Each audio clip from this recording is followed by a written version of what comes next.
everybody, my name is Dave, and if you haven't already done so, please be sure to smash that subscribe button.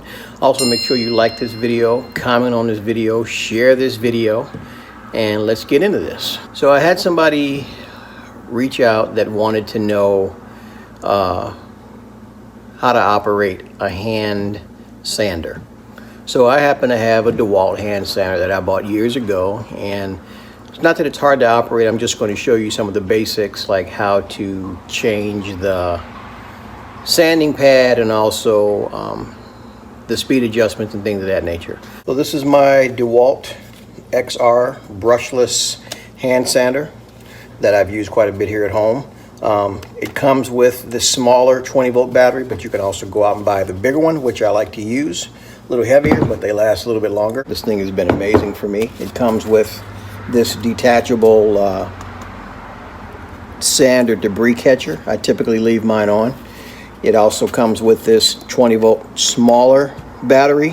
One thing I will tell you, these things, if you're using it regularly, even on a fully charged battery, you'll only get a few minutes out of maybe 5 minutes out of a full charge. So what I did is I went out and I bought the bigger battery that I think works a lot better with actually all of my DeWalt power tools. So this particular model comes with different speed settings, as you can see here. Basically how fast you want it to go, how slow you want it to go, so I'll let you hear it.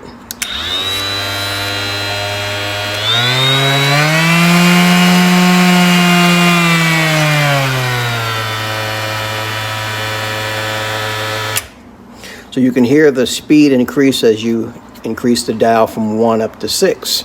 So one of the things that I get a lot of questions about is putting on the stupid pad. So the one thing is you want the pad to be tight. You don't want it to be loose, because what ends up happening, it ends up starting to tear and all other kind of craziness.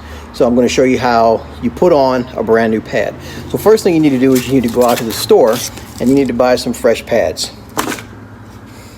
So this particular model has these clips here. You can see that it's on both sides of the device. So what you do is push it in, pull it up.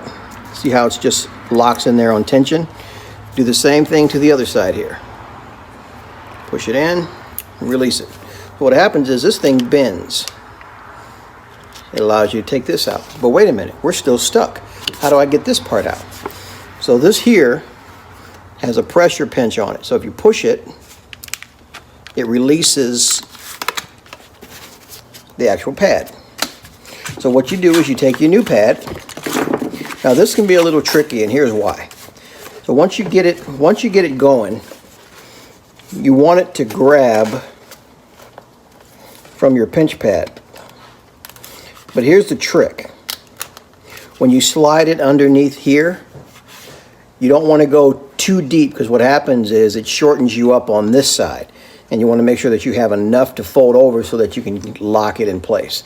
So once you got it, it's pretty secure. This thing has got a pretty strong spring on it. So once you actually get it on there, you can fold it over. Then you go to this side here. And then all you're going to do is you're going to take this. So you see what happens here? This is what actually holds it down. So what I like to do to take any wrinkles or bubbles out of it is I like to stretch it taut or stretch it tight. Then you use the things on the side like this. One locks over there and the other one locks under there, and you are good to go. Nice and tight. You can take your old one, throw it in the trash, and you are good to go.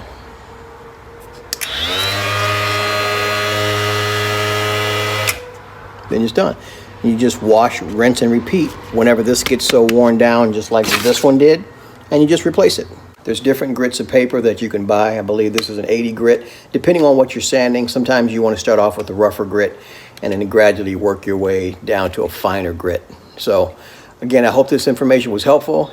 If you haven't done so already, please make sure you subscribe to the channel. Like I said in the beginning, like this video, comment on this video, and most importantly, there's somebody out there that is trying to figure out something that to most of us seems very simple, but I guarantee you somebody doesn't understand how to do this. So make sure you share this video. So until next time, I'll see you.